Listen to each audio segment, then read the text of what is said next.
This is an audio recording of a short story that I wrote back in 2010 on my Deliberate Agrarian blog. The story is true, and it's pertinent to our current world situation. I offer it to you here now as an encouraging, positive story.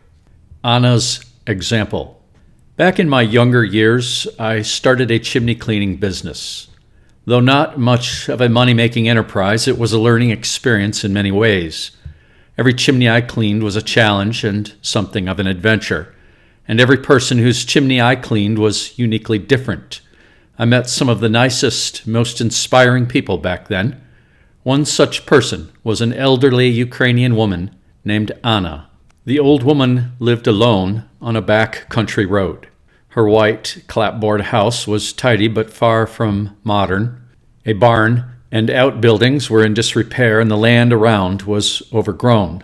Anna and her husband, then deceased, had once farmed the land. She did not speak English very well, and she may not have had a telephone. A neighbor woman called me to arrange the appointment and met me at Anna's house to make sure that I understood what needed to be done. Winter was coming, and Anna simply wanted her chimney cleaned. I found nothing especially remarkable about the old woman, her house, or her chimney, but that changed when she led me down the stairs into her basement, where the chimney clean-out door was.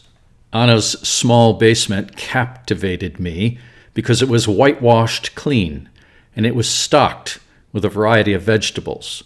There were numerous kinds of winter squash neatly arranged on shelves. There were some potatoes in baskets. Onions and garlic were hanging from the ceiling joists. Cabbages, too. There were some carrots and turnips in boxes.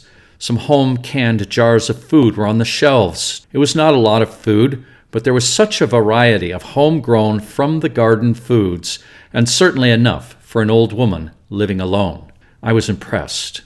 This elderly woman, bowed and slow with age, was not helpless.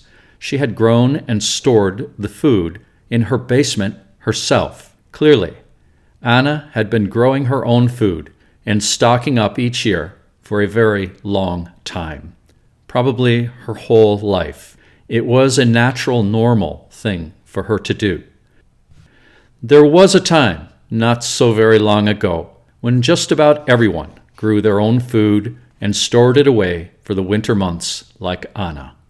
It was something that had been done for centuries. People were self-reliant because they had to be self-reliant. But this custom of self-reliance fell by the wayside with the rise of industrialism. However, the convenience and ease of just buying supermarket food is a historical aberration. It isn't a God-given right. There is no guarantee that such convenience will always be there. And I dare say there's a good chance it will not be there someday soon. So, Anna's example is one we need to keep in mind, as I have for all these years.